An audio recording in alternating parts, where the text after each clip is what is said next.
everybody, my name's Clare Helen Welsh and I'm a children's writer, and I'm here today to tell you a little bit about my new book, which is called Time to Move South for Winter.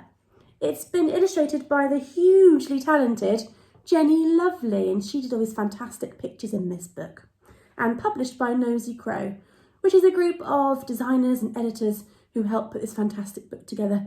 And look, it even sparkles. So I thought I would tell you a little bit about the book and about the characters and about why I wrote it. This is the main character of our story, this bird here, which is an Arctic tern. I have my very own Arctic tern here. She has a red beak and red legs and this big black cap.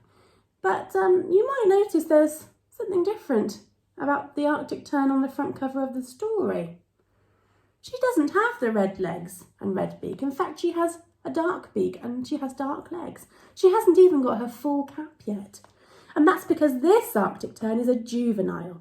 So she's not a baby, but she's not quite an adult yet either. Somewhere in the middle, around 3 or 4 years old. And this Arctic tern is the star of our story. Now, Arctic terns are very, very special birds because out of all the animals on our planet, they make the longest migration from the Arctic to the Antarctic and back again every year, looking for warm weather.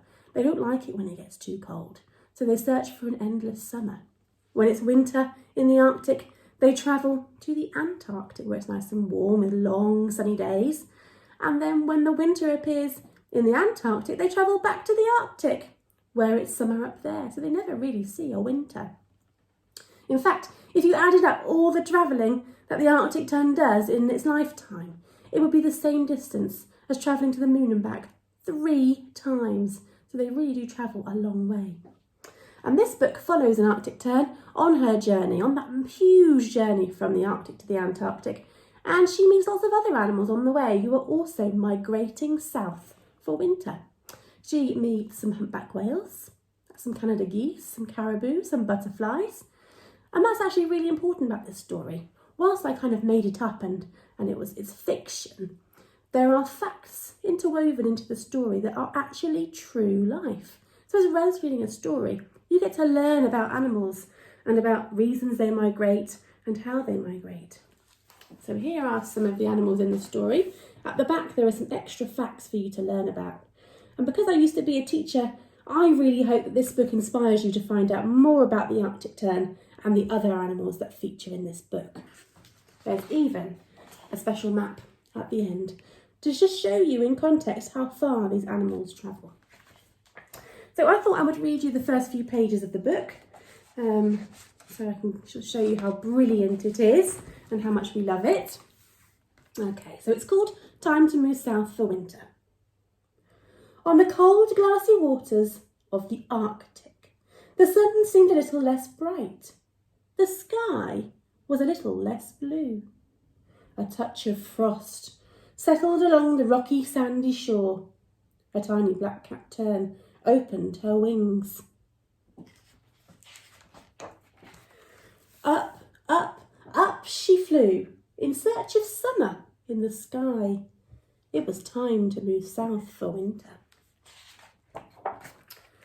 The little tern spotted whales below, rising like islands in the ice-filled sea. She dipped down to watch them, breaking through the rolling waves and blowing spray up into the misty air. A cold winter wind began to howl. The giants dived a little deeper beneath the surface. Down, down, down the whales swam, in search of summer in the waves. It was time to move south for winter. The tiny tern spied caribou, snaking like ants over the hills, between the valleys, and through rivers. She flew down towards them, following their tracks over the wintering ground. On the caribou climbed, in search of summer in the hills. It was time to move south for winter. I also wanted to tell you about some activities that are going to be on my website soon that are all linked to this story. Artwork that you might want to try, ways you can learn about different kinds of animals that migrate.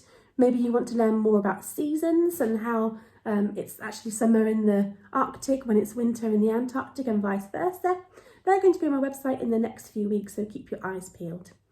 And if you do manage to get hold of a copy of our story and you enjoy it, please let us know. It's always really lovely to hear from young readers who've enjoyed our books, and hopefully you'll love them as much as we have loved creating this story. So that's all from me. Bye from my Arctic turn too. I hope you enjoyed the story if you get a copy. Bye for now.